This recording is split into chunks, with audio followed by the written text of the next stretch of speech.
Hola, buenas tardes.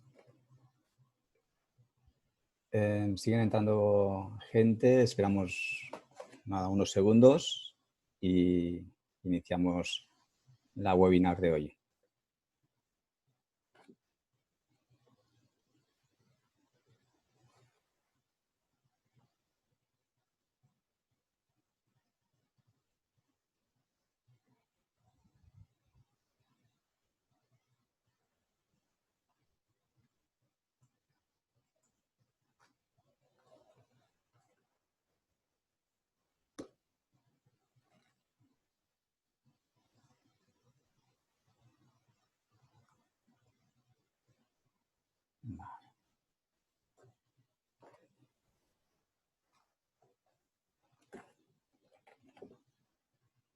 Bueno, buenas tardes. Mi nombre es Manuel Soler, soy el responsable de marketing de Propansa.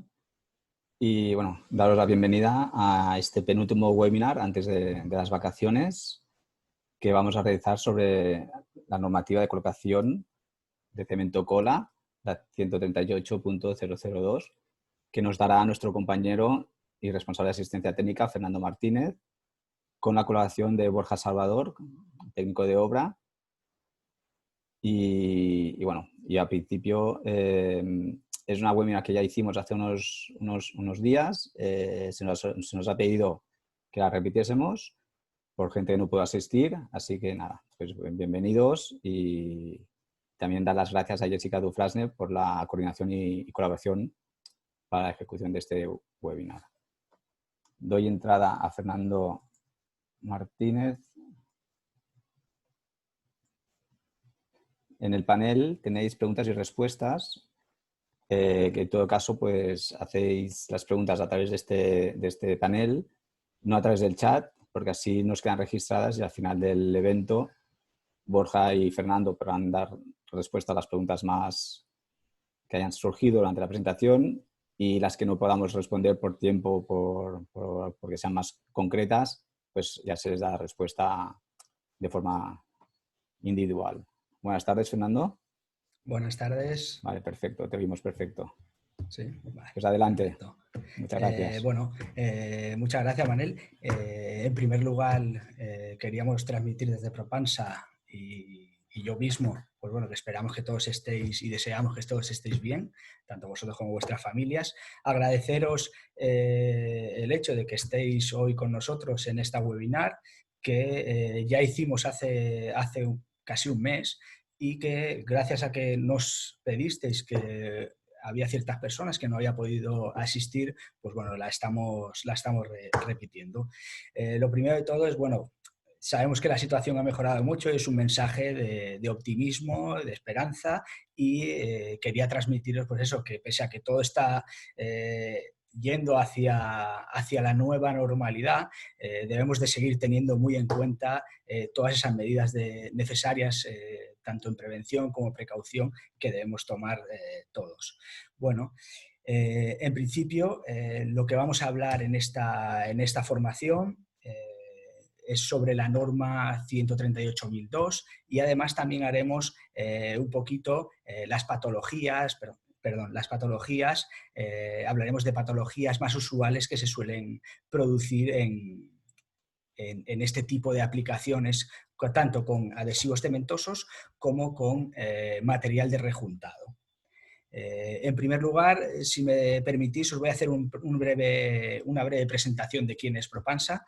Pues bueno, Propansa pertenece al grupo Cementos Molins, que es una multinacional cementera que está fundada hace casi 100 años, concretamente en 1928, y tiene presencia con fábricas en los 4 continentes.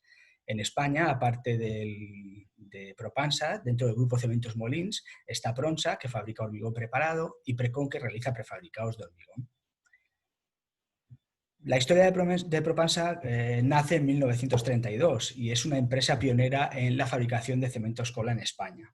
Se incorpora al grupo Cementos Molins en el año 1990 y en 2010 absorbe a la empresa Betec, una empresa especializada en morteros especiales que nos está dando una mayor penetración y soluciones especiales para todo tipo de aplicación en construcción. Propansa cuenta actualmente con 5 fábricas repartidas en todo el territorio nacional, en Galicia, Sevilla, Valencia, Guadalajara y Barcelona. Además cuenta con 2 depósitos, el depósito norte en Munguía y en Palma de Mallorca. Y además con esta red de fábricas y depósitos conseguimos dar servicio a toda España, Francia, incluso Portugal, y además de otras exportaciones a muchos otros países. Comentaros además que dentro del grupo Cementos Molins nos hemos marcado unos valores muy centrados básicamente en el desarrollo sostenible, respetando el medio ambiente y la sostenibilidad, como no podía ser de otra manera en el mundo en el que vivimos y hacia el que vamos. Bueno, centrándonos nuevamente en Propansa, quería mostraros lo que os comentaba antes, toda esa amplia gama de materiales, de productos y de familias que tenemos, que abarcan desde pavimentos, colocación cerámica, adhesivos y colocación cerámica juntas, que es de lo que concretamente hablaremos hoy. También tenemos una gama de revestimientos de cal, revestimientos de fachada, una gama muy importante que está en auge y que va a seguir estando en auge, como es el aislamiento térmico, y otra gama de reparación de hormigón e impermeabilización. Con todo esto que veis, al final damos solución a cualquier situación que podemos encontrarnos en obra. Desde la impermeabilización hasta el revocado final, pasando por la nivelación y cualquier tipo de aplicación que podamos encontrarnos, encontraréis un producto en Propansa. Bueno, ¿de qué vamos a hablar? Bueno, pues en esta webinar concretamente vamos a comentar y a explicar un poco las reglas generales para la ejecución de revestimientos cerámicos, hablando de la norma 138.002. Además, también hablaremos de las patologías más comunes, como os he comentado anteriormente, que solemos encontrarnos tanto en la colocación con adhesivos como en su rejuntado posterior. Para comenzar y entrar un poquito en el tema, lo que haremos será hablar de algunos conceptos, como por ejemplo qué es la adherencia, tipos de adherencia. También hablaremos de la clasificación de las baldosas cerámicas y daremos unas pequeñas pinceladas, como no podía ser de otra manera, sobre la norma de adhesivos, la 12.004, la norma de adhesivos cerámicos. ¿Para qué hacemos? Una de las preguntas que nos tenemos que hacer es ¿para qué? O sea, ¿por qué esta charla? Bueno, pues aparte de hablar todo esto, pues porque supongo que todas estas fotografías que voy a poner ahora os suenan. Y porque cuando se cae una pieza cerámica, normalmente nos encontramos con este tipo de patología. O la fotografía que nosotros ahora mismo tenemos en la mente de ese problema será muy similar a estos que hemos visto. Estos pegotes que vemos ahí que hacen daños a la vista, estas eflorescencias en las juntas, que es uno de los problemas más habituales. Pues bueno, dentro de explicar la norma, pues también entraremos en las patologías para intentar explicaros el cómo evitar y el por qué se producen este tipo de situaciones. Bien, comenzaremos con ¿qué es la adherencia? Pues bueno, la adherencia como tal es la acción de pegar o adherir que tiene un material. Dos tipos de adherencia. Bueno, podemos encontrarnos con dos situaciones. Una situación en la que encontremos una cerámica porosa, ¿vale? Que nosotros tenemos el material que hemos amasado con agua y nos ha quedado tal cual vemos en la fotografía, que lo adherimos a la baldosa y la baldosa al soporte y vemos cómo se generan estos pinchos que vemos, estas puntas que entran dentro de la baldosa y generan un anclaje. El material consigue penetrar en esos poros y tenemos un anclaje que se llama adherencia mecánica.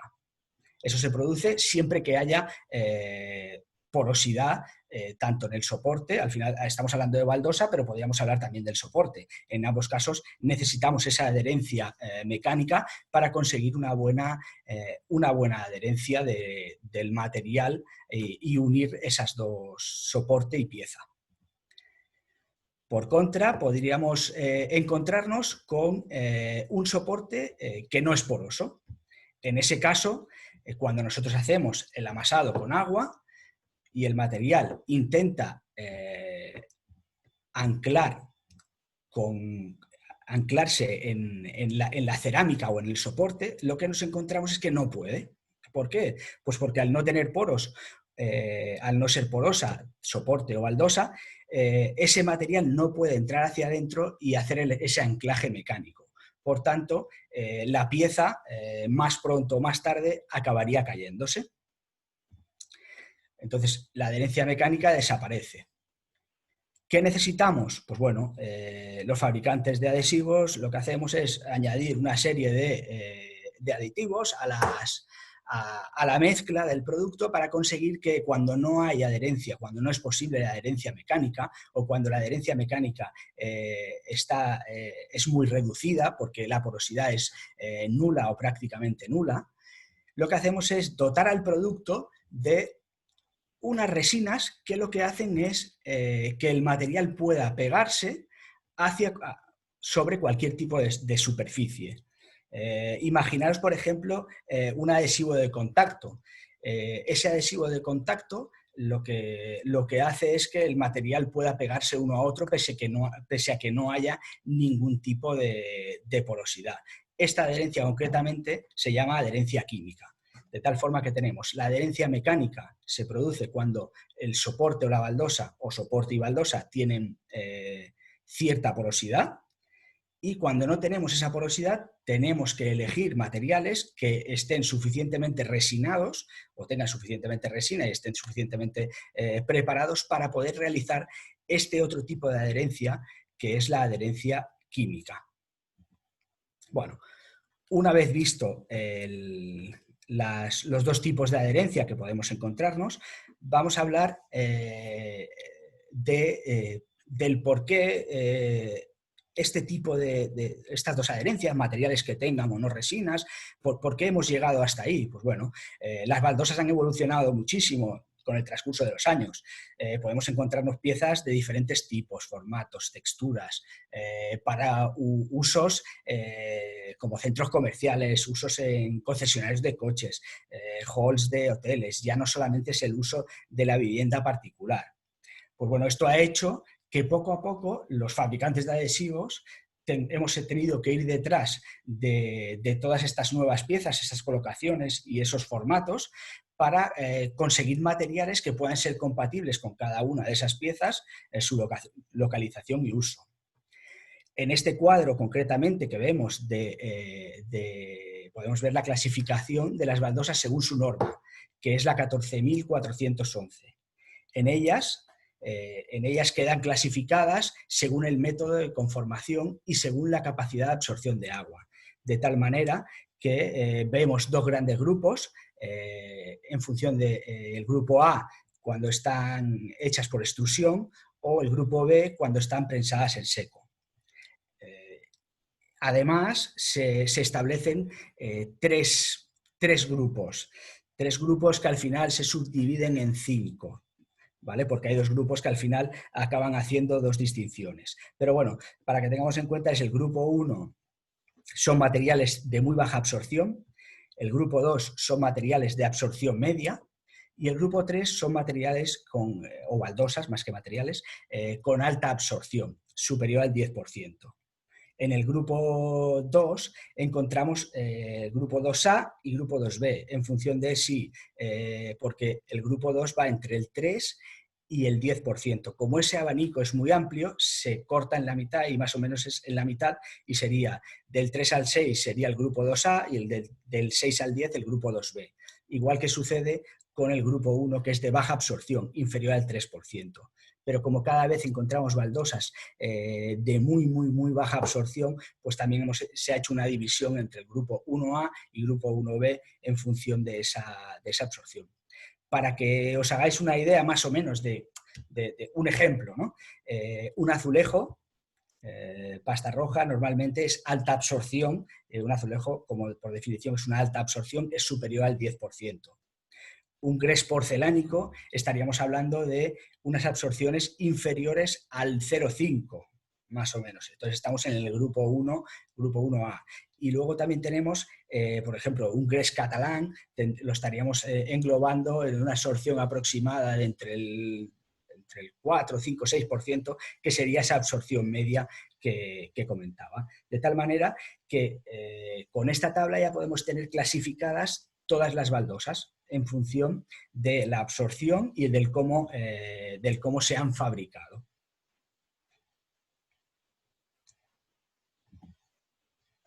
Aquí, por ejemplo, podemos ver algunos de los ensayos que se deben realizar a los materiales, como son diferentes tipos de adherencia,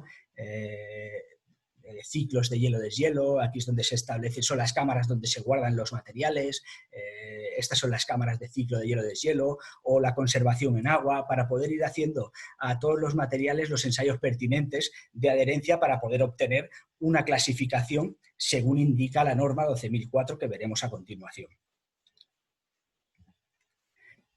Vemos más fotografías de adherencias. Esta concretamente es una fotografía de una prueba de deformabilidad, muy importante, como veremos cuando veamos las tablas de la 138.002, el por qué es importante este tipo de pruebas a los materiales. Y aquí vemos la deformabilidad. En función de la deformabilidad que obtengamos, el material le daremos un nombre y unos apellidos, y en base también a las adherencias que obtengamos.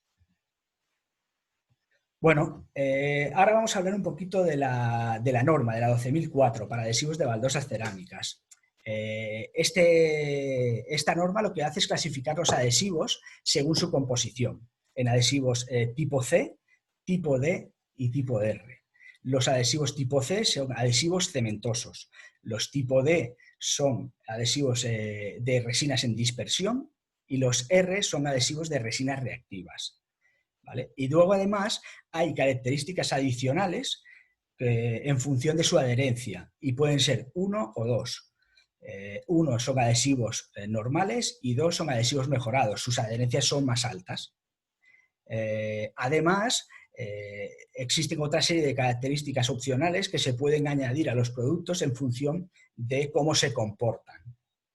Comentar que el anexo ZA de la norma fue una modificación que se hizo para que todos los materiales al final pudieran estar recogidos dentro de la norma.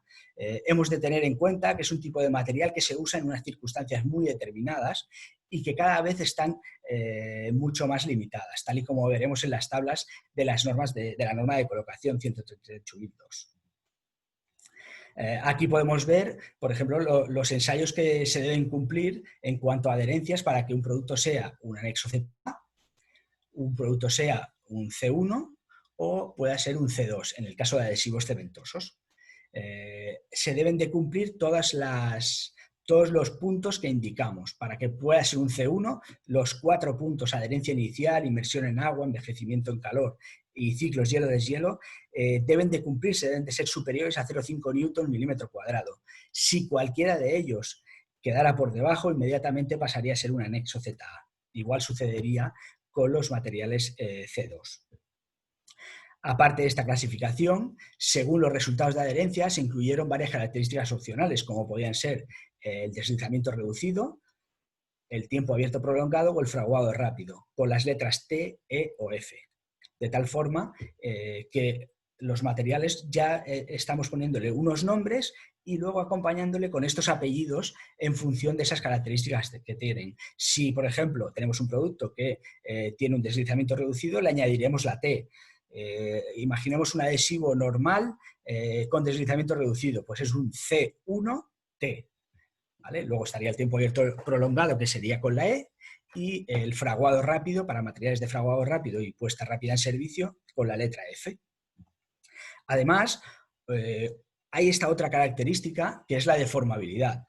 Y, como he dicho anteriormente, adquiere una gran relevancia a la hora de realizar las tablas de la norma 138.002, porque cada vez encontramos piezas de un espesor de mucho mayor. O sea, son formatos cada vez más grandes. Encontramos formatos más grandes que tienen unas características, unos coeficientes de dilatación, unos alabeos, que al final necesitas materiales que puedan comportarse y acompañar los movimientos que tienen ese tipo de piezas. De tal forma que podremos llamar a un adhesivo S1 cuando su deformabilidad sea superior a 2,5 milímetros en esta prueba que vemos aquí, en este ensayo que vemos aquí en la fotografía. En el caso de que el material, dada su composición, tenga una deformabilidad superior a 5 milímetros, estaríamos hablando de un adhesivo altamente deformable y sería un S2. De tal manera que tenemos los S1 como deformables y los altamente deformables como S2.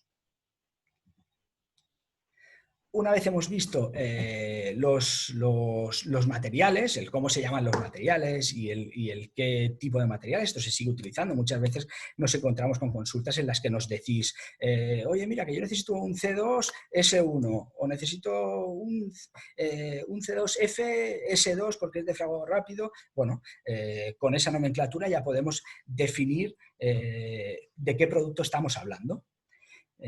Además, ya dejando eso a un lado, tenemos otro de los aspectos muy importantes a tener en cuenta es el sistema de colocación. Se hace muy necesario, como veréis luego después cuando hablemos de las patologías, la colocación es muy importante, el método de colocación, la preparación del soporte, etcétera.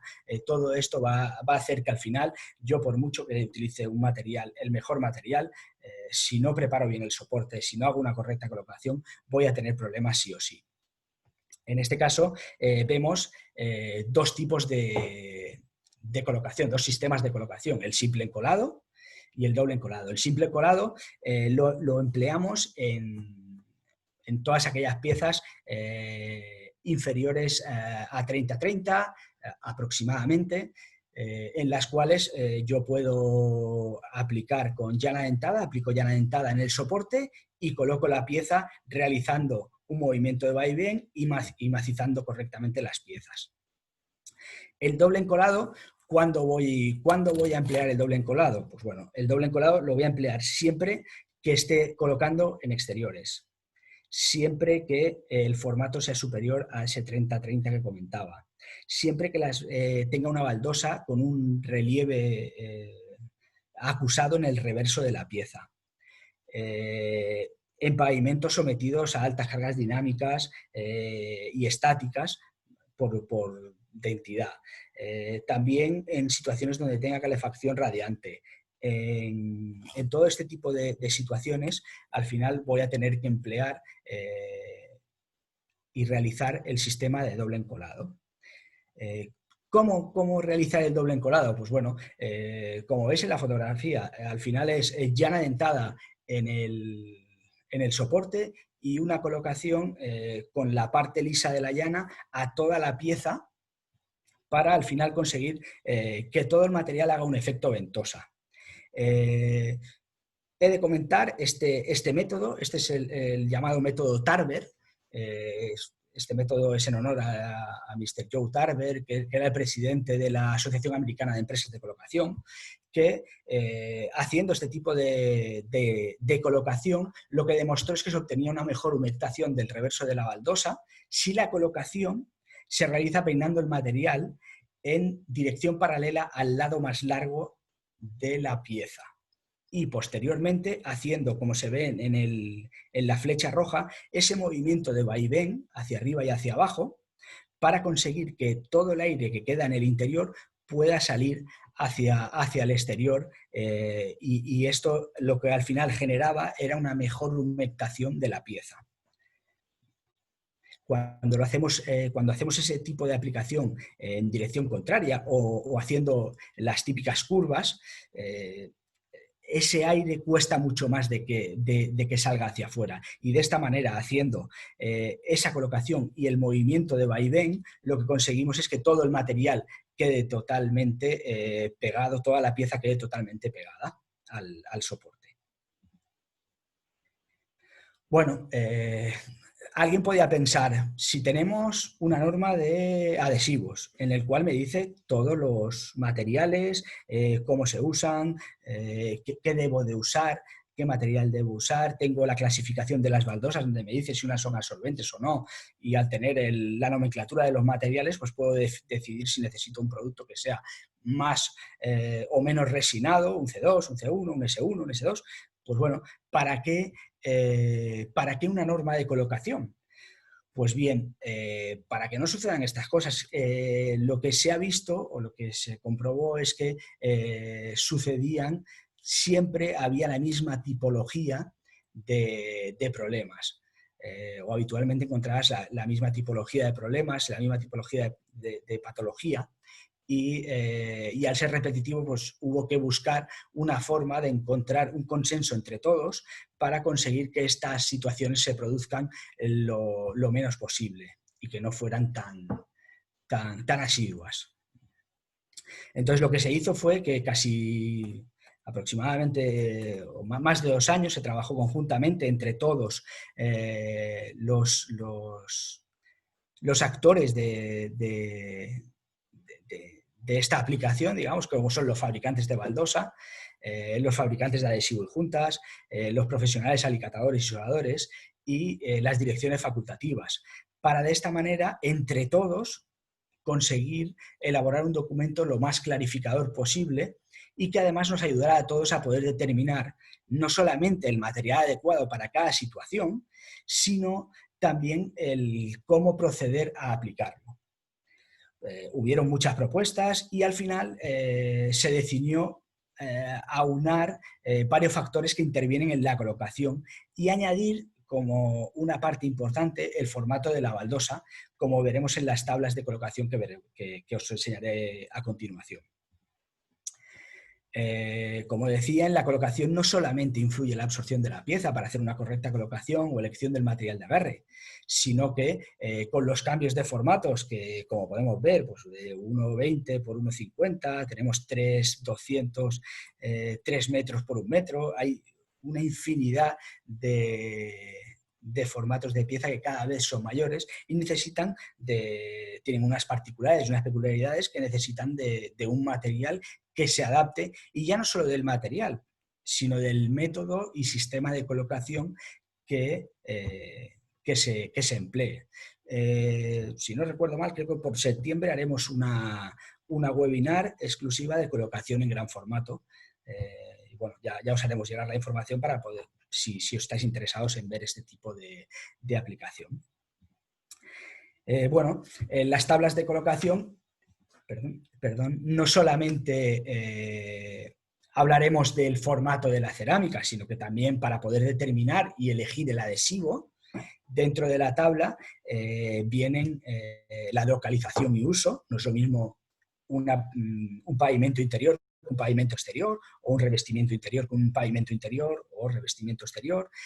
También hablaremos, quedan contemplados la mayor parte de los soportes, desde madera, metal, cualquier soporte que podamos encontrar, encontraremos un material que se pueda adaptar. También queda contemplada la absorción de la cerámica, el formato de la cerámica, como ya decía, y el material que, según la norma, correspondería a esa aplicación. Por ejemplo, aquí vemos un ejemplo de tabla de pavimento interior, residencial o peatonal, en el cual vemos que arriba tenemos el apartado de la longitud del lado más largo de la baldosa, tenemos inferior a 30, inferior a 60, inferior a 90 o mayor de 90. Luego vemos en la columna el tipo de soporte que podemos encontrar, de un recrecido cementoso, con calefacción radiante, sin calefacción radiante, un recrecido de anhidrita, con calefacción radiante o sin calefacción radiante, una forjada sobre de hormigón, superficie de metal, etc. Veréis que están recogidos, no voy a decir el 100%, pero el 99% de los soportes que podemos encontrar. Luego vemos también la absorción de la pieza inferior al 3% o superior al 3%. Y por último vemos en cada recuadro qué material es el más adecuado según su nombre en la norma 12.004. De tal forma que una colocación de una pieza cerámica inferior al 3% de un lado de longitud mayor, lo cual quiere decir que solamente un lado es el que contemplamos, el lado mayor es el que contemplamos. Si es un 90 o un 120 por 25, debemos de contemplar el 120, no el 25. Entonces, en este caso, para un recrecido con calefacción radiante, estaríamos hablando de que necesitamos un material que sea un C2S2. Y como hemos visto anteriormente, esto significa que tiene que ser un adhesivo cementoso mejorado altamente deformable. Luego, además, si queremos dotarlo o necesitamos que tenga un fraguado rápido, pues tendrá la letra F, pero esto es lo mínimo que debemos emplear. Y de aquí no debemos de bajar. O sea, aquí no podemos decir, bueno, pues le pongo un C2. No. Tiene que ser un adhesivo cementoso mejorado, altamente deformable, un C2S2. ¿Vale? Y así con todas las situaciones que podemos encontrar en la colocación. Pavimentos interiores comerciales o de uso industrial. Antes era de uso peatonal. Aquí tenemos ya de uso industrial, que siempre será más exigente. En pavimentos exteriores exactamente igual. Los materiales son más exigentes porque las condiciones son diferentes, las que tengo en un interior que en un exterior. Aquí tenemos después también para paredes y techos interiores. Tenemos también paredes y techos exteriores con su soporte, la longitud que comentaba del formato de la baldosa y el material adecuado.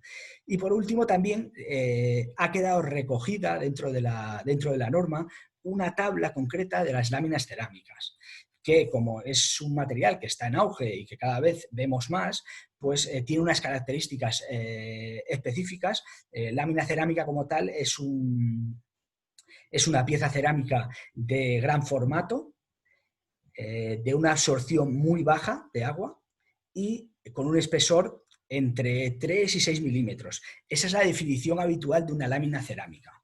De tal forma que podemos encontrar láminas cerámicas que van con fibra o sin fibra en el reverso de la pieza para darle mayor consistencia a la pieza.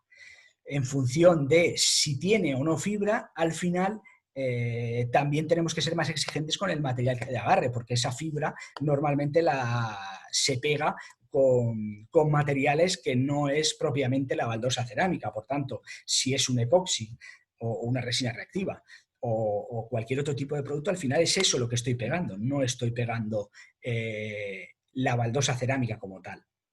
Eso sí que hay que tenerlo en cuenta. Y de ahí que se estableciera un apartado exclusivo o una tabla exclusiva para las láminas cerámicas. Bueno, llegados a este momento, os vamos a realizar un par de preguntas anónimas que Manel os las hará ahora. Daremos unos segundos para que podáis contestar y eso sí, darle a enviar y así se envían y exacto. ya está. La primera, bueno, ¿las lees tú, Manel? Ok, así es en base a la normativa, la primera, ¿no? Es si aplicáis la normativa de colocación según tipo, formato de la pieza cerámica, ¿no? Tal como lo ha explicado Fernando.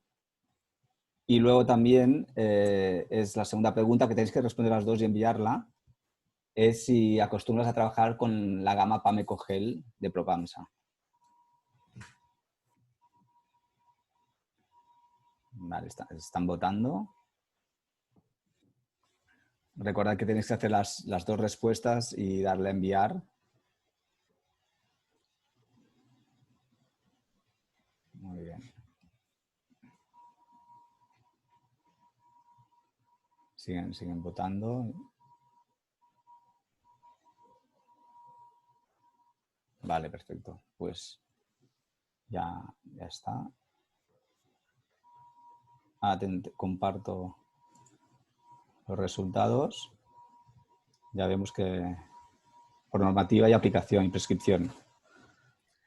Bueno, está bien. Bueno, si siempre hay un 38%, por prescripción un 44%, o sea, estamos hablando de que el 80%, más del 80%, utilizáis o sois conscientes de que se debe utilizar la normativa de colocación. Perfecto. Es muy importante. Y luego también bueno, hay un 31% que conoce la gama Cogel y un 70 casi que no lo conocéis. Bueno, espero que después de esta charla lo conozcáis y os animéis a probarla. Exacto, y os animéis a probarlo y veréis cómo, bueno, cómo os va a resultar muy útil. ¿Vale? Perfecto. pues ya continuamos. Perfecto, pues seguimos, Manel. Llegado a este punto, bueno, viendo que no conocíais muchos la gama Cogen, pues bueno, va a venir bien para presentárosla.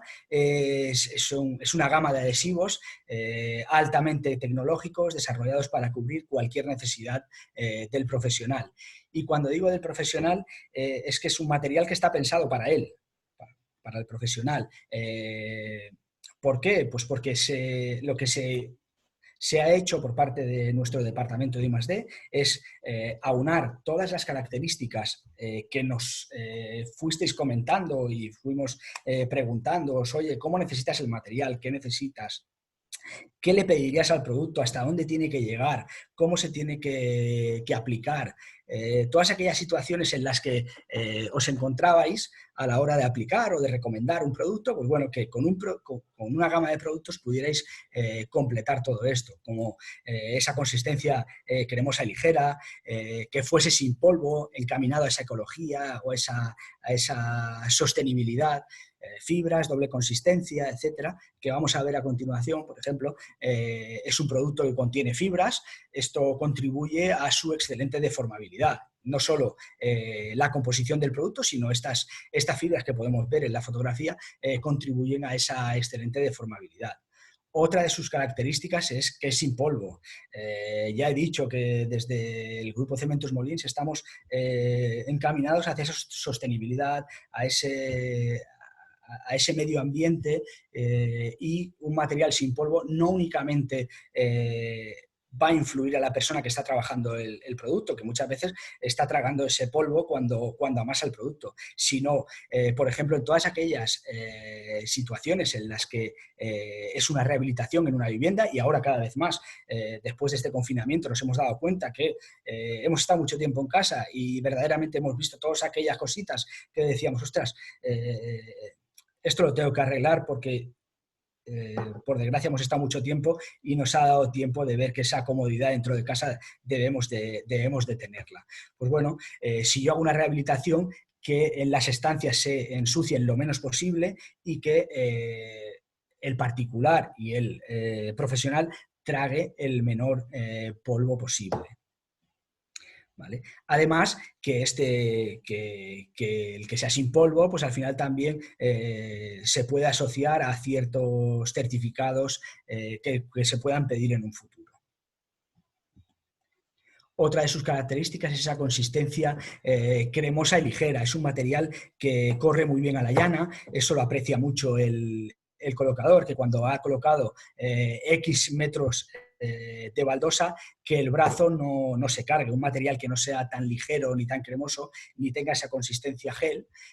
Al final, a la que llevo puestas X piezas, el brazo duele, y eso se agradece. Además de su gran blancura. Por otro lado, no podía ser de otra manera, también tiene un deslizamiento nulo, no descuelga. Doble consistencia, podemos jugar con el agua de amasado para conseguir un producto que no deslice en paredes, sin embargo pueda realizar una consistencia fluida en un pavimento sin a veces la necesidad de hacer el doble encolado. ¿Vale? Con el producto, al ponerle esa consistencia fluida, se reparte perfectamente y nos permite colocar sin ningún tipo de problema. Y una máxima adherencia sobre cualquier tipo de soporte, sea deformable, incluso cualquier tipo de baldosa o formato, siempre en función del material que vayamos a elegir, pues tendremos un material de la gama para poder hacer la colocación.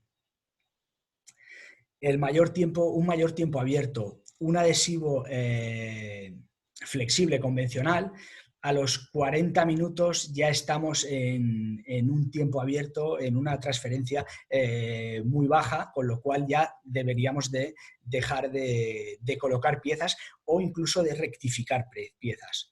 Con este tipo de materiales, incluso pasados los 50 minutos, podíamos llegar a unas transferencias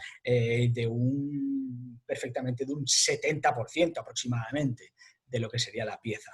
Con lo cual, esto me da 20 minutos más de yo poder extender material para poder ir colocando baldosas. Al final, hoy día el tiempo es oro y esto es lo que nos va a facilitar el producto. Yo puedo extender cantidad de material para luego hacer la colocación. Y por último, pues bueno, que es deformable y flexible.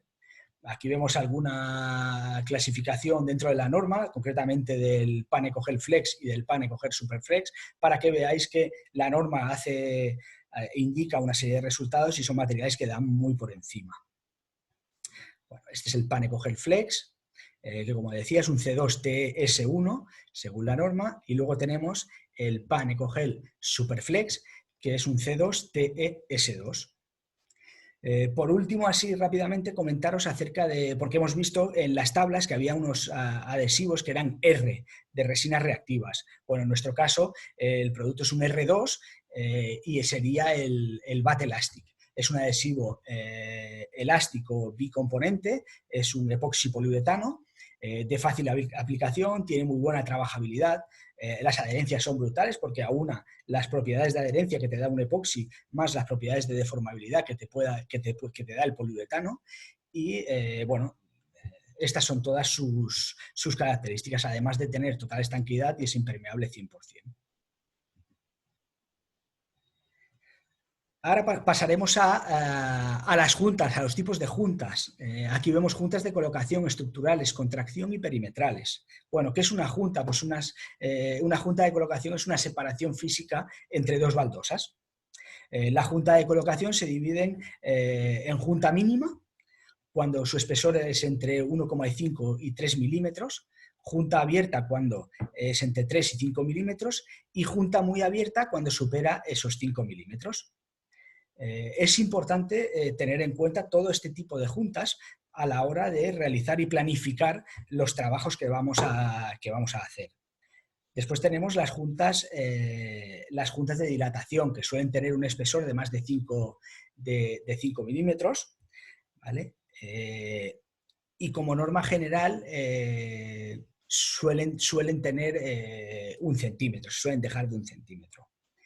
En cuanto a las juntas estructurales, son aquellas juntas que se realizan en edificación dividiendo la estructura, de tal manera que podamos permitir los movimientos derivados de las variaciones térmicas y el asentamiento del edificio.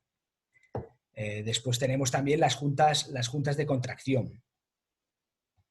En este caso son juntas que pueden ser abiertas o cerradas y afectan o bien a todo el recrecido y la losa, capas intermedias, etcétera, o solamente afecta a 1/3 del espesor del revestimiento. Y por último tendríamos las juntas perimetrales, que son aquellas juntas que debemos dejar en todo el perímetro de la colocación. ¿Para qué? Pues para que los materiales no puedan moverse libremente, tanto el adhesivo cementoso como la baldosa cerámica, y no encuentren una oposición que sería, en un caso de un pavimento, lo que sería el muro. Esa junta perimetral se debe de dejar completamente limpia o bien utilizando materiales específicos para ello, como puede ser espumas o como puede ser masías de poliuretano con fondo de junta para que pueda realizarse esa junta perimetral. Igual que hay una norma de adhesivos cementosos, existe la de material de rejuntado, que es la 13.888. Perdón, que le he dado sin querer. En ella se indican, igual que se hace con los cementosos, una serie se le da nombre y apellidos a los materiales, de tal manera que pueden ser juntas cementosas o juntas de resinas reactivas en función de con qué se hayan hecho. Si son juntas cementosas, se llaman CG y pueden ser 1 o 2, y luego están las juntas de resinas reactivas, que son las RG. Además, las juntas cementosas, aparte de ser 1 o 2, se les da otra nomenclatura, que es W y AR, si tienen una absorción de agua baja y alta resistencia a la abrasión. Entonces, son materiales que son CG2, podemos encontrar materiales CG1, CG2, CG2W, CG2WA, O luego están los otros materiales que comentaba anteriormente, que eran los RG, que son las resinas, las de resinas reactivas, las juntas epoxi.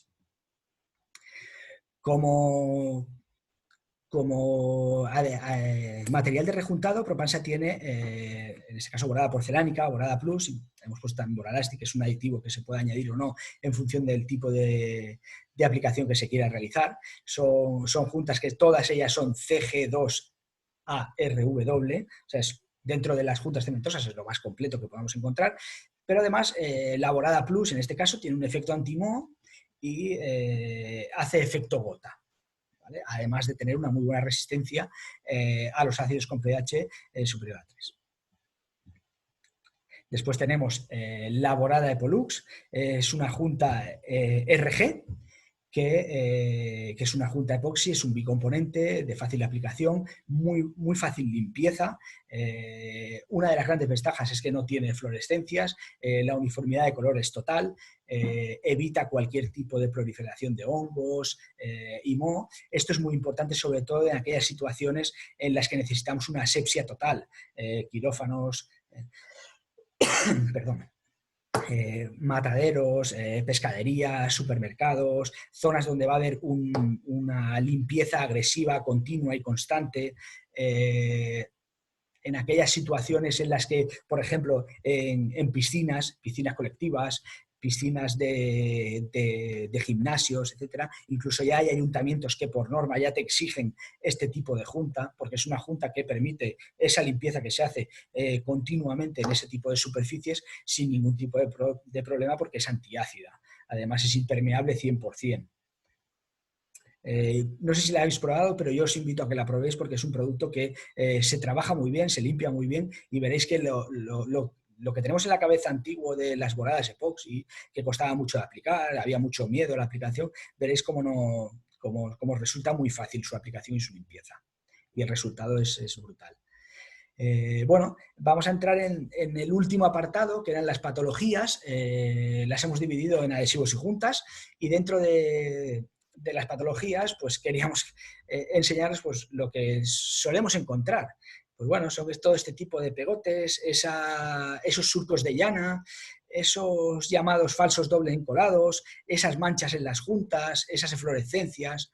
Bueno, dentro de los adhesivos podemos tener problemas de soporte, bien por debilidad o disgregabilidad y restos de suciedad. Esto es muy importante, debemos limpiar muy bien el soporte, tener un soporte suficientemente estable y resistente para poder recibir al cemento cola y que se pegue perfectamente. Hay una situación que muchas veces nos encontramos, es que cuando retiramos la pieza se ha llevado el cemento cola y parte del soporte.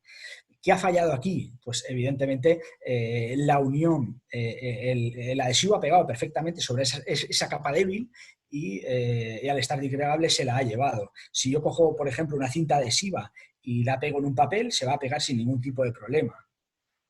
A modo de ejemplo, si yo ese mismo papel y esa misma cinta adhesiva echo un poquito de polvo encima del papel y coloco la cinta adhesiva, cuando yo la retire no vendrá con el papel, vendrá solamente la cinta adhesiva pegada al polvo. La cinta adhesiva pegaba, era el polvo, esa capa intermedia que nos ha dificultado la adhesión. Pues en el caso de los adhesivos cementosos sucede exactamente igual. Después también tenemos a veces las defectuosas dosificaciones del mortero realizado en obra. Es importante hacer una correcta dosificación del mortero en obra. No solamente en la cantidad de cemento que lleve o no, sino tener muy controlado el árido que estamos aplicando y que estamos colocando. Que la humedad del árido no sea muy elevada, porque si es muy elevada, al final el peso del árido no es el mismo. Al final esa agua se pierde, además de que esa agua está en el sistema y puede dar este tipo de problemas. Después también la limpieza de los soportes. Es muy importante tener el pavimento completamente limpio.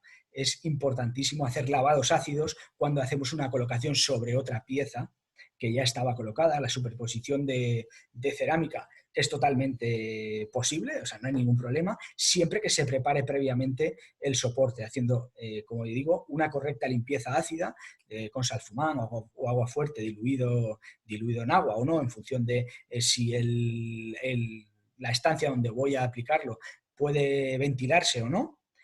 Después pasaríamos a agua limpia y por último, una vez seco, haríamos la colocación con el cemento colado, el adhesivo cementoso adecuado, para que no sucedan este tipo de situaciones donde vemos que se ha llevado toda la suciedad del soporte. También encontramos defectos de aplicación. Normalmente el más usual y que podáis ver, y si vais por la calle, a mí me pasa mucho y supongo que a vosotros también, cuando vas por la calle y ves una pieza, miras, cuando estás en cualquier sitio tocas a ver si suena hueco, si están bien pegadas, pues bueno, normalmente cuando hay una pieza que ha caído encontramos este tipo de imagen. Muchos, ostras, pero si yo he hecho un doble encolado. No, en este caso esto no es un doble encolado, esto es lo llamado falso doble encolado. Aquí el único contacto de la pieza con el soporte y el adhesivo son los pegotes. Por tanto, todo el material que vemos con los dientes de la llana no sirve absolutamente de nada, es un material, es dinero tirado. Aparte de que estamos haciendo una colocación incorrecta. Hubiéramos gastado incluso menos material si hacemos el peinado de la llana como se ha hecho y a toda la pieza una pasada por el lado liso para dejarla totalmente adherida al soporte y no colocada con esos 6-7 toques. Aquí vemos, pues bueno, esto es un mármol en un hall de un hotel donde está el ascensor y vemos perfectamente, podríamos decir, dónde están colocados los pegotes y la dimensión del pegote con el cual se ha colocado la pieza. En este caso vemos un tiempo abierto. Esto es una finalización del tiempo abierto. Aquí, si yo lo humedezco, podría deciros que el material está fresco y lo que ha sucedido es que se ha perdido el tiempo abierto. Cuando eso sucede, puede suceder bien por calor, bien porque ha pasado mucho tiempo desde que habíamos llaneado, de ahí la importancia de aquello que comentaba, de esa transferencia y de esos 50 minutos o 30 minutos en función de los tipos de materiales. Pero claro, aquí cuando yo tengo esto, normalmente cuando llevo varias piezas colocadas, debo de comprobar con el dedo si el material se pega a mi dedo. Si se pega a mi dedo es que el tiempo abierto está todavía perfecto y puedo colocar las piezas cerámicas, pero si no fuese así y dejara la huella del dedo sin llevarme material, lo que tendría que hacer en primera instancia es volver a peinar con la llana para romper esa película superficial y ver si puedo volver a colocar tocando previamente con el dedo y si me mancho puedo volver a colocar. En el caso de que no pudiera hacerlo, lo que tengo que hacer es retirar el material y tirarlo. Además de otra de las situaciones que podemos encontrarnos, aparte de la falta del tiempo abierto, ese tiempo abierto, sería la falta de presión. Cuando tenemos una falta de presión, también se ven los dientes de la llana. Muchas veces en la colocación, si me queda a nivel, ya no la presiono. Es importante presionar las piezas para que todas las piezas puedan quedar perfectamente adheridas. A ser posible, si se hace doble encolado, hacer ese movimiento de vaivén que nos va a asegurar que el material queda completamente pegado y que no deja huecos en el interior. De tal forma que si se nos cae una pieza o se nos cae cualquier cosa o tengo que hacer en una pared algún taladro, voy a encontrar macizado todo y no voy a romper las baldosas, entre otras cosas, como podría ser también cualquier movimiento que hiciera que saltaran las piezas. Y luego, otra de las situaciones que nos encontramos es la defectuosa planificación, ejecución o ausencia de juntas. Es importante tener en cuenta que todas las juntas que hemos comentado se deben de respetar. La colocación tiene que tener junta perimetral, la colocación tiene que tener juntas de colocación, siempre nunca inferiores a 1,5 milímetros. Eso es lo mínimo, como hemos dicho, y como la norma así lo contempla y lo refleja. Y después, evidentemente, juntas de dilatación hay que respetarlas, juntas estructurales hay que respetarlas, evidentemente, faltaría más.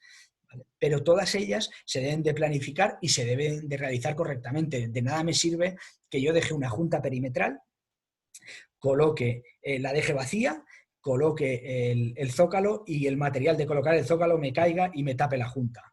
De nada sirve que deje una junta perimetral de 2 milímetros cuando la junta perimetral debería de ser de entre 8 y 10.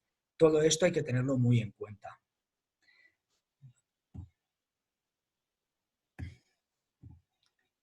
En cuanto a las juntas, las patologías que más encontramos en juntas, pues normalmente suelen ser cambios de tonalidad.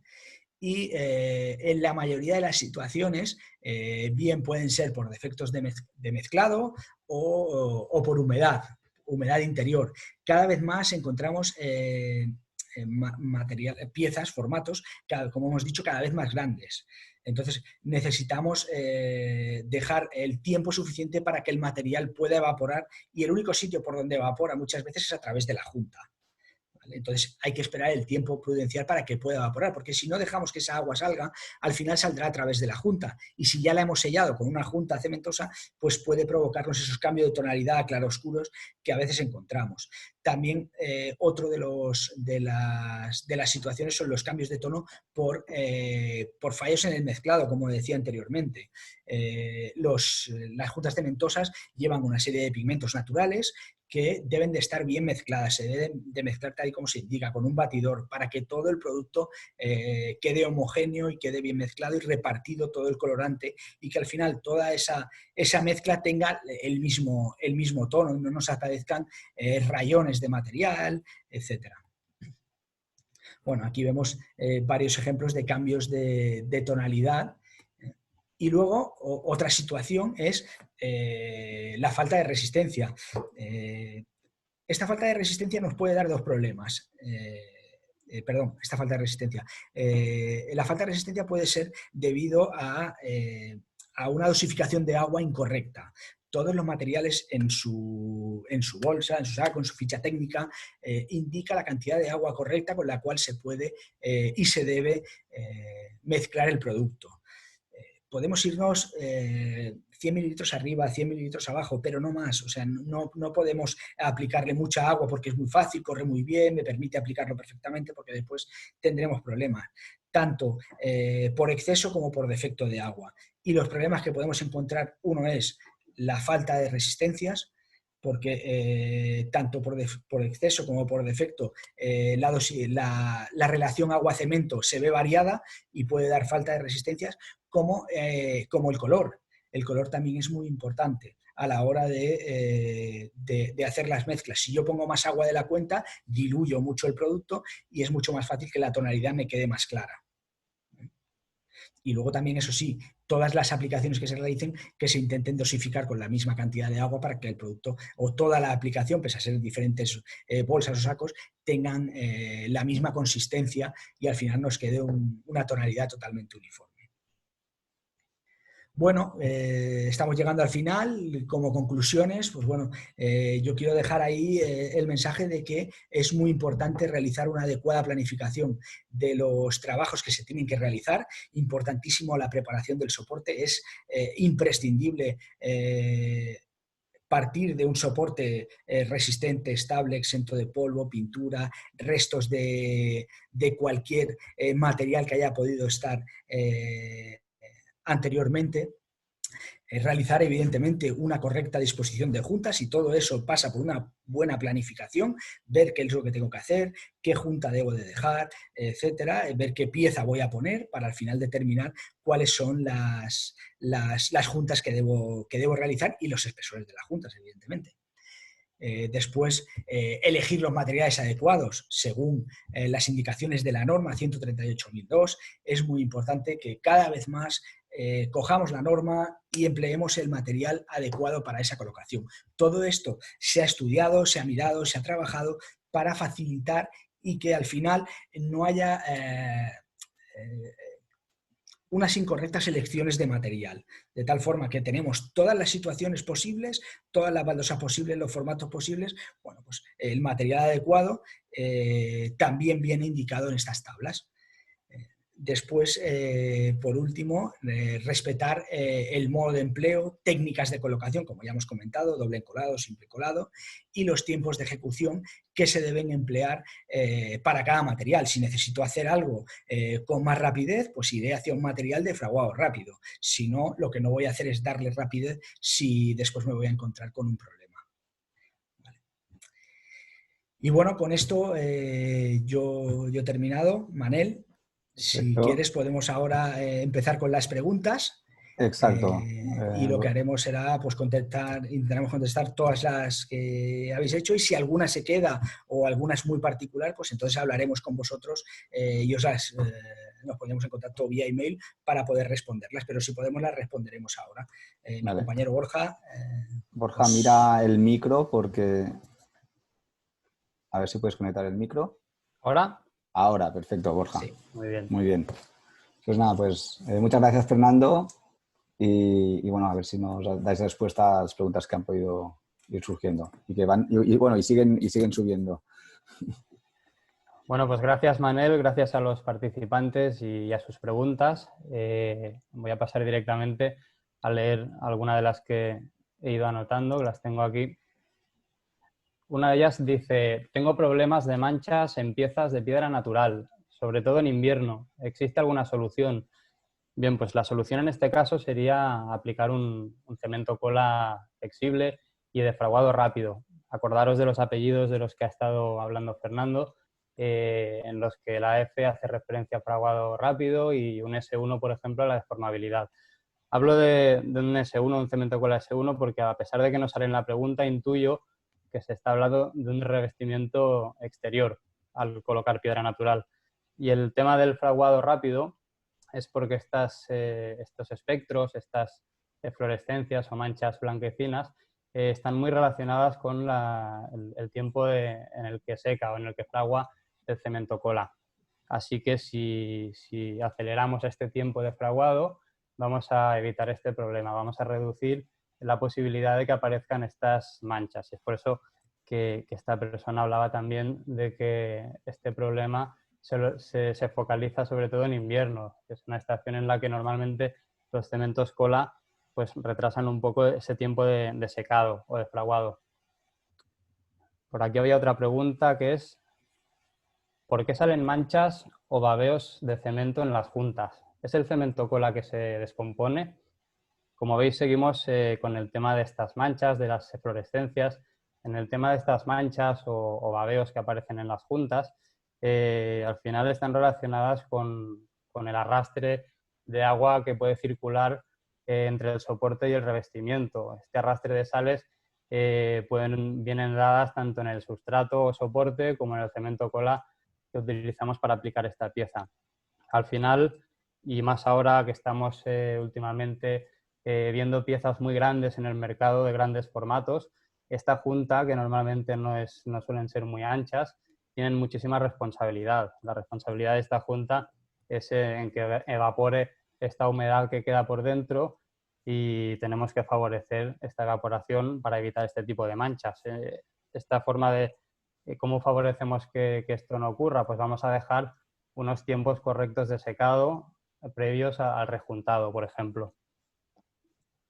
Vale, Borja, por aquí ha llegado otra que veo que es si aconsejamos la colocación de cerámica sobre un soporte de pintura. Bueno, en principio nosotros desaconsejamos la colocación sobre pintura, no porque los materiales cementosos no puedan adherirse a la pintura, sino porque la pintura no nos garantiza una estabilidad del soporte y una adherencia correcta, y cuando yo coloque la pieza encima podría venirse, no por un defecto del pegado del producto que va a pegar perfectamente sobre la pintura, sino porque se va a venir con la pintura. A veces hay mucha gente que hace la prueba de la cuadrícula para comprobar, bueno, si esa pieza o si esa pintura está bien adherida. Evidentemente es una prueba, pero es una prueba que yo hago en un punto concreto. Si después cualquier otro punto de la colocación tiene el problema, que no está la pintura bien adherida, se vendrá. y entonces tendremos un problema. Por eso nosotros siempre recomendamos eliminar en la medida de lo posible, lo máximo posible, la pintura. Y si no, pues comprobar perfectamente que toda la pintura está bien fijada, que es muy difícil. Aquí hay una pregunta que hace referencia a la forma que tenemos de medir la pieza, y es el por qué se tiene en cuenta solo un lado del revestimiento cerámico para elegir un adhesivo cuando antes se consideraba la superficie total. Sí que es cierto que antaño pues hablábamos del cálculo de la superficie de la pieza para elegir un cemento cola u otro, pero se observa, sobre todo con esta uniformidad de piezas que hay actualmente en el mercado, que las dilataciones y tensiones que se producen entre piezas son lineales. Entonces ahí cobra mucha importancia el tener en cuenta el lado más longitudinal de la pieza. En caso de no tenerlo en cuenta y de calcular solo la superficie, podría llevarnos a errores en el cálculo en cuanto a dilataciones. Esa es la respuesta. Vale, por aquí tengo otra que es si en una aplicación puedo obviar la junta de colocación y dejando únicamente la junta perimetral. Bueno, la respuesta es no. Ya hemos dicho que en la norma, así lo indica, la junta mínima es 1,5 milímetros. Entonces, a partir de ahí, bueno, no podemos hacer únicamente la perimetral. Se han de hacer todas las juntas, ¿vale? Tanto la perimetral como la de colocación, como la de dilatación o estructural que pueda, si las hay. Pero no se puede obviar la junta de colocación. Por aquí había una que hablaba de juntas también. ¿Cuál es la junta mínima a colocar en un baño interior sin dilataciones? Y dice, yo suelo colocar en 1 milímetro. Bueno, pues en 1 milímetro pues podría aceptarse, pero ya está justito, pero bueno, está bien. Es una aplicación que también tiene mucho que ver con la tolerancia dimensional de cada pieza. No podemos hacerlo exclusivo o hacerlo genérico a todas las aplicaciones. Entonces, en función de la pieza y también del soporte, por ejemplo, pues tendríamos que calcular si esta junta mínima podría realizarse. También es cierto que hay productos o látex, como por ejemplo el Boralastic en nuestro caso, que le confiere un plus de adhesión o incluso de deformabilidad y con el que podríamos llegar a este mínimo de juntas en algunos casos.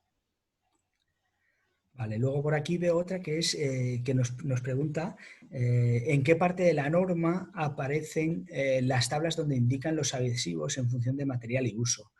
Tal y como hemos visto en la presentación, en las tablas que tenemos de la norma, ahí tenemos si es un pavimento, la localización, si es un pavimento interior, si es un pavimento exterior, si es un revestimiento interior o si es un revestimiento exterior, y luego también si es un pavimento, por ejemplo, interior de uso peatonal o es un pavimento interior de uso industrial. Eso viene especificado en cada una de los enunciados de la tabla.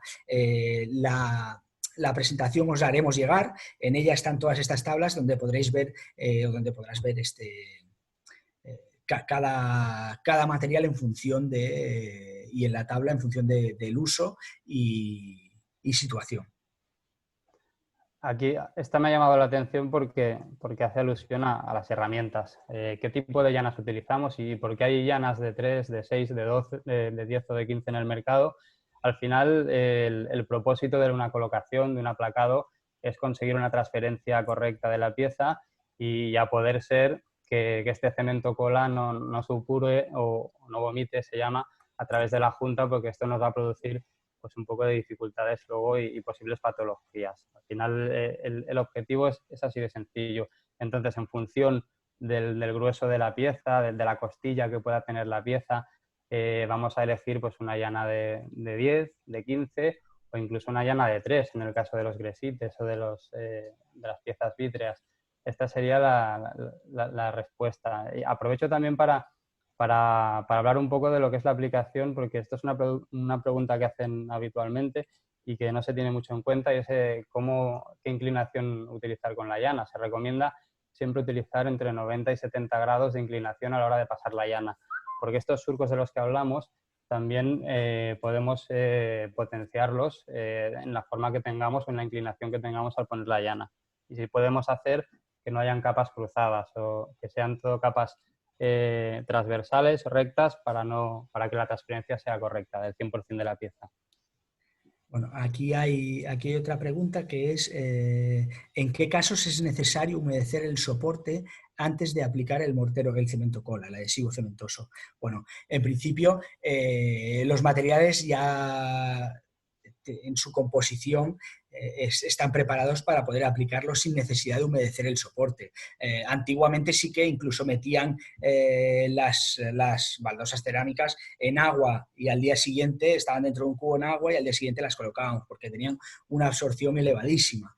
Sí que es bueno, no digo que sea malo el hecho de que a primera hora o el día de antes humedecer, pero hablo de una llovizna.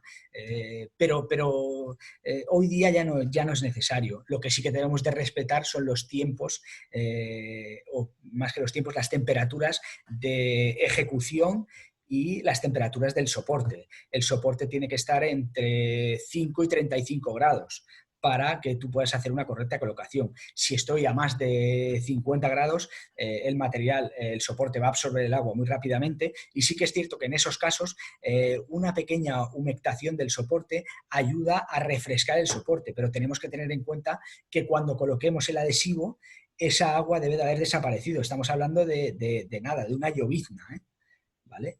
Pero no debería de ser lo habitual. Los adhesivos ya están preparados para poder colocar hasta 35 grados sin ningún tipo de problema. Por aquí preguntan también si hay algún cemento cola especial para barbacoas o para estufas. Y la verdad es que el cemento cola que recomendamos para aplicar en barbacoas, por ejemplo, pues es un cemento cola pues normal y corriente, adaptado al soporte en este caso. La responsabilidad refractaria la tienen en este caso los morteros con los que enfoscamos en el interior o con los que colocamos estos tochos refractarios o ladrillos.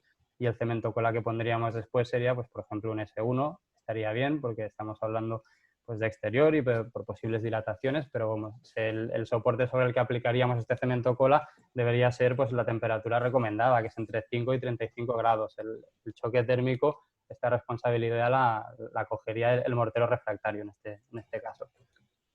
Vale, luego tengo otra que es la colocación, ¿qué consejos damos para la colocación sobre mortero de anhidrita? Bueno, este soporte, este material como soporte, tiene una serie de características, unas particularidades que se deben de conocer para después poder aplicar una cerámica encima y no tener problemas.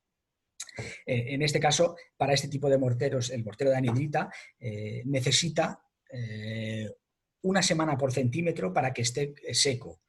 Esa es una opción, o bien hacer mediciones de humedad con un micrómetro de carburo para comprobar que el mortero de anhidrita ha perdido el agua y esa humedad residual está por debajo del 1%. Si no es así, 1 semana por centímetro y tendremos el tiempo adecuado. Esa es una característica que debemos de tener muy en cuenta a la hora de colocar un cemento cola encima de un soporte de mortero de anhidrita. Y la otra es que normalmente en su aplicación, en su composición, cuando aplicamos ese mortero de anhidrita, suelen subir una capa de finos a la superficie que debemos rascar o debemos comprobar que esa superficie está suficientemente estable y resistente para poder recibir al cemento cola y a la baldosa cerámica. Si no es así, lo que debemos hacer es rascar, eliminar esa capa superficial débil, barrer, aspirar y después hacer la colocación con el cemento cola. Teniendo esas dos precauciones de la humedad y la resistencia superficial, no hay ningún problema. Son las dos precauciones. Los materiales van directos sin problema. Bueno, aquí una pregunta también que han lanzado al principio es la diferencia entre S1 y S2. Esto es un tema ya de ensayos de laboratorio. Esto hace referencia a la deformabilidad del cemento cola. Es un ensayo con el cemento cola en la que un S1 pues, te marca unos valores de 2,5 milímetros inferiores, entre 2,5 y 5, y el S2 pues, superior a 5 milímetros, un tema de ensayos. Y hace referencia a la deformabilidad del cemento cola en este caso. Otra más que veo por aquí es que ¿cuál ha sido nuestra respuesta en cuanto a materiales o recomendaciones de colocación con las juntas de separación para materiales como azulejos o pavimentos rectificados. Nuestra recomendación es dejar 1,5 centímetros mínimo. Habría que ver el coeficiente de dilatación de las piezas por si necesitáramos algo más, pero como norma general, con ese 1,5 milímetros, perdón, es suficiente, tanto en azulejos como en pavimentos, y ya en función de la situación y el uso que se le va a dar a ese pavimento, elegiríamos entre una borada cementosa o una borada de resinas reactivas. Borada de Pollux en aquellas situaciones donde es un ambiente agresivo, que vamos a utilizar materiales de limpieza fuertes y continuos y muy agresivos, como decía, y la borada cementosa para ese otro tipo de situaciones en las que eso no se va a producir. La borada porcelánica es totalmente apta para hacer ese tipo de aplicación, o la borada de Pollux también nos serviría, ya digo, en función del uso que le vayamos a dar. Una de las preguntas que han lanzado es si con el mismo cemento cola podemos rejuntar, y la respuesta es que no. El cemento cola sirve para pegar la pieza y la junta para rejuntar. Sí que es cierto que tenemos un producto como la borada de Pollux, en la que en algunos casos sí que utilizamos este mismo producto para el pegado sobre algunas superficies, además de como junta epoxídica. Aquí veo una interesante manera. Vale, sí, sí, sí. No, interesante. Sí, de hecho, bueno, creo que es interesante. No, y de hecho es interesante porque hay mucha gente que no, es que están todos conectados, ¿eh? No se han desconectado. Por eso hemos dejado largando, sabemos que nos estamos pasando en el tiempo, pero bueno, como veo esto, veo que no hay desconexiones, pues es que interesa. Vale, aquí hay una consulta que es, si voy a pegar una pieza porcelánica, ¿siempre iré más seguro con un cemento cola flexible o con un cemento porcelánico? ¿Es suficiente? Bueno, me refiero en exteriores, la pregunta. Bueno, ya sean exteriores o en interiores, al final, cemento porcelánico como tal no existe. Existe como nombre comercial. Tú puedes tener un bat porcelánico en nuestro caso, o un Paneco Gel Porcel, es específico para porcelánico, bueno, pero en una serie de circunstancias.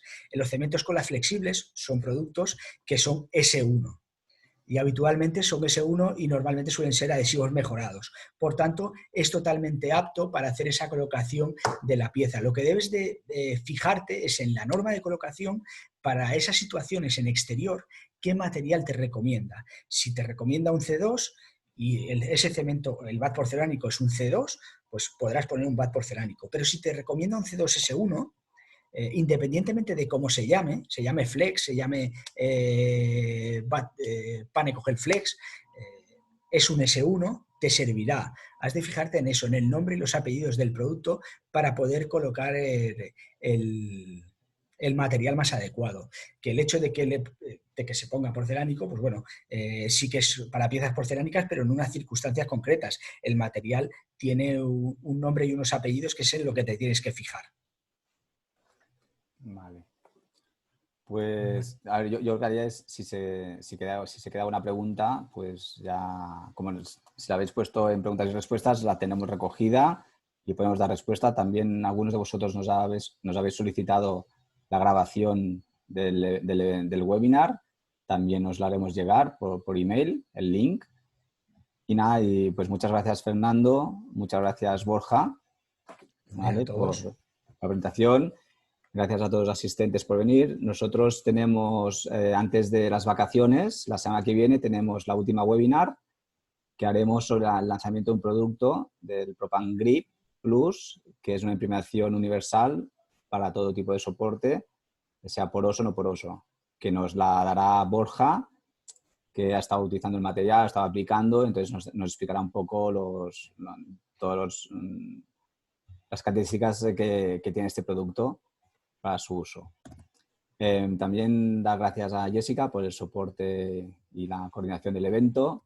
Y nada, y gracias a todos vosotros por asistir y seguir consiguiéndonos a nosotros. Al final de la presentación también tenéis un formulario que también, si os da tiempo complementarlo, sé que nos hemos pasado un poco del tiempo, pero también nos ayudáis para mejorar y seguir trabajando a vuestro servicio. Pues nada, muchas gracias y buenas tardes a todos.